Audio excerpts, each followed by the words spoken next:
Futures trading involves a substantial risk of loss and may not be suitable for all investors. Therefore, carefully consider whether such trading is suitable for you in light of your financial condition.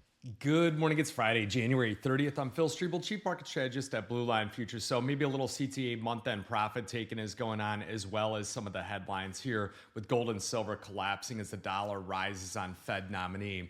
Trump just came out on Truth Social saying that he's nominated Kevin Warsh to be chairman of Board of Governors for the Federal Reserve System. He said that Warsh will go down as one of the great Fed chairs and Warsh will never let you down. So he stated this. And, the market reaction here, bit of a sell-off, bit of a consolidation, but the markets are well off their lowest levels here across the board, with some of the markets recovering from those earlier losses. You do have three different market segments that are green on the screen right now. It's the dollar index. It's also the 10-year treasury yields and also the volatility index. So it's not just gold, silver selling off. It's a risk-off sentiment across the board with all the FX currencies down, all your agricultural products, your cryptocurrencies, your energies, your stock indices all selling off here, but well off those lowest levels, which is important. Now, the average true range on gold jumping up to $150 an ounce, silver at $7.77 an ounce. And you look at the precious metal, the ETF flows, where the ETFs are selling gold, silver, platinum. They're buying palladium here. So you look at those total gold held by the ETFs here. It rose 1.5% this year to 100.5 million ounces, and gold is up 25% this year. They did cut 120,000 ounces of gold in that previous trading session here, and that daily percentage changed down about 0.1%. Now you look at the silver market here, they're continuing to liquidate from the ETF standpoint. ETFs cut 7.44 million troy ounces of silver, and it was the biggest one-day decrease since October 16th. Sixth straight day of declines here, and the longest losing streak since October 29th. Year-to-date total ETFs declined 4.2%, dropping about 1% overnight. The gold-silver ratio popping on up here, hit about 51-1 as of the recording, and then dipping a little bit down here to 50-1. So futures are kind of consolidating as of this moment here, right around 5,100 on the gold market, 101.50 on the silver market. You got copper at 606. Copper hit the top of the trend line that we were looking at right around that 640, 650 range before giving up its gains here. One thing about the markets is you look at the global destruction if we had some kind of renewed conflict with Iran, as far as people tend to hunker down, and that's where you saw copper futures when some of these escalations were going on and some of those headlines. That's when we saw prices give back, not only in the U.S. equity fronts, but copper and things like that. Copper is a great indicator of global growth. You saw the arrival of a U.S.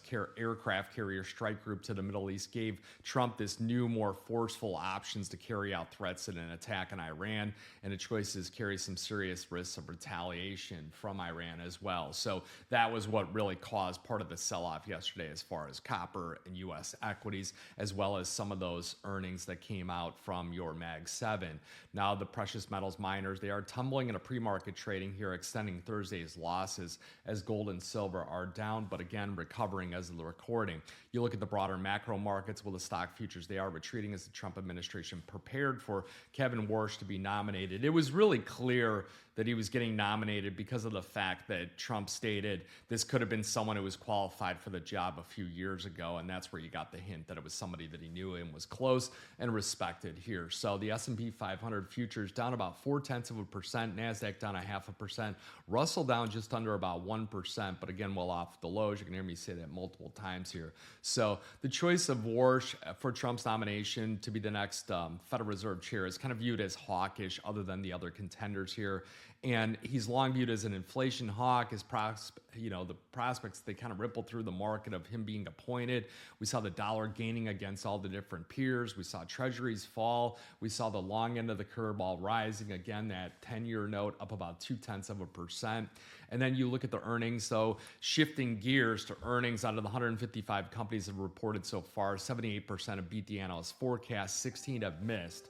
You look at some of the things that are coming out here. We're going to have Chevron, ExxonMobil, American Express, some of the companies that are reporting before the bell here. And then you will have PPI scheduled, also Chicago PMI. We'll have ISM manufacturing for January. You're going to have two Fed speakers coming out and talking, and the markets are now anticipating a 15.3% likelihood of a 25 basis point interest rate cut at that March meeting. April is like a 31%, but I'll have to check it here as soon as we get a little bit more digestion direction as far as Warsh being appointed. So the dollar index, since that news, coming off a bit here at 96.28. You got the euro currency 119.62. WTI crude oil futures, which got a lot of that politics bid here recently, 64.93. So still remaining a bit elevated here. And then also looking at a potential breakout to the upside here if a conflict escalates. Now you look at other markets here. We saw European stocks, they rose. We saw Asian equities, they fell.